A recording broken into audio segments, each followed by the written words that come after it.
Hello friends, welcome back to કોમલનું રસોડું. તો આજે હું તમારી સાથે શેર કરવાની છું ઇન્સ્ટન્ટ મેંદુવડાની રેસીપી. તો ચાલો રેસીપી સ્ટાર્ટ કરીએ. તો મેં અહીંયા પૌવાને પીસીને 2 વાટકી લઈ લીધી છે અને એ જ માપે મેં સૂજી લીધી છે ને સાથે મેં એક મોટો વાટકો દહીંનો લઈ લીધો છે અને હવે આપણે એને સરસ રીતે મિક્સ કરી લઈશું.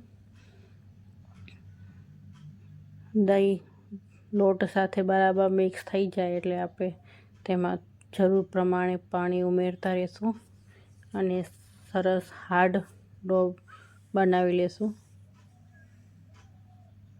તો બરાબર મિક્સ થઈ ગયું છે ને હવે આપણે એને ઢાંકી અને 20થી 25 મિનિટ રેસ્ટ આપવા દેશું, જેથી આ ફૂલીને સરસ સોફ્ટ થઈ જાય. તો મિત્રો, હવે અડધી કલાક થઈ ગઈ છે અને ડો આપણો સરસ ફૂલી ગયો છે. હવે એમાં આપણે નમક ઉમેરીશું, આદુ મરચાંની પેસ્ટ, ધાણા અને ઝીણી સમારેલી ડુંગળી ઉમેરી દઈશું અને થોડુંક મેં અંદર જીરું પણ ઉમેર્યું હતું. તો હવે આ બધાને સરસ મિક્સ કરી લેશું અને હવે આપણે એને સરસ વડા બનાવી લેશું. આમાં આપણે બહુ પાણી નહીં ઉમેરીએ, એનું કારણ એ છે કે આપણે આના સરસ વડા તો જ બનશે. જો પાણી ઉમેરીને ઢીલું કરી દેશું તો વડાનો શેપ સરસ નહીં આવે.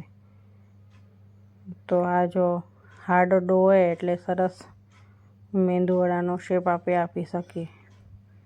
ને આમાં ડુંગળી નાખેલી એટલે થોડોક શેપ ફાટી જાય, પણ આપણે આંગળીના મદદથી તેને સરસ બનાવી લઈશું શેપમાં. તો હવે આપણા મેંદુવડાનો સરસ શેપ થઈ ગયો છે અને હવે આ રીતે આપણે બધા વડા બનાવી લઈશું.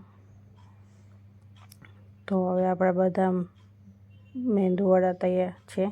તો હવે આપણે તેલ ગરમ કરી દીધું છે. તો એક પછી એક બધા ઉમેરીને સરસ તળી લઈએ. ને હવે આપણા વડા ઉપર આવી ગયા છે. તો એને બરાબર અલટ પલટ કરીને સરસ બંને સાઈડ ગોલ્ડન બ્રાઉનના તળી લેશું. તો મિત્રો, હવે તમે જોઈ શકો છો સરસ હવે વડા ગોલ્ડન બ્રાઉનના તળાઈ ગયા છે. આને કોઈ બી કહી ના શકે કે આ દાળના વડા નહીં બનાવ્યા, એટલા સેમ ટુ સેમ એવા જ લાગે. તો આપણા વડા બનીને તૈયાર છે.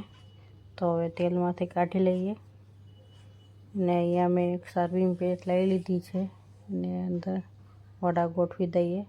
તમે આને સાંભર અને ચટણી જોડે સર્વ કરી શકો. મેં અહીંયા દહીં લીધું છે સાંભર જોડે.